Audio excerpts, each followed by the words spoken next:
Panibagong araw, panibagong umaga, panibagong challenge na haharapin sa buong araw. But of course, huwag tayong makalimot before tayo babangon sa ating mga higaan para simulan yung ating mga trabaho sa araw-araw. Kailangan nating manalangin at magpasalamat at humingi ng gabay sa buong araw.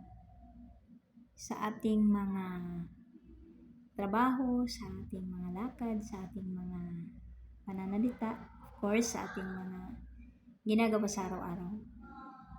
Sa isip, sa salita at sa gawa.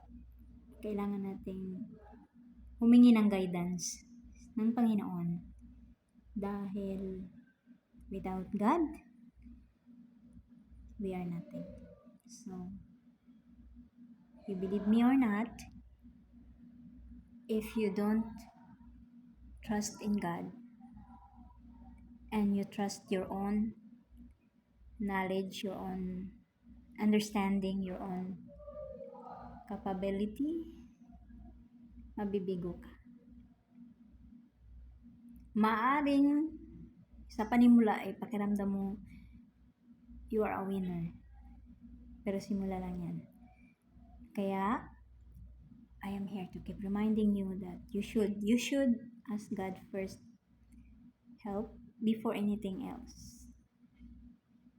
Because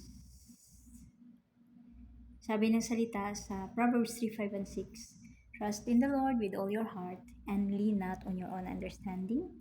In all your ways, acknowledge Him and He will direct your path straight.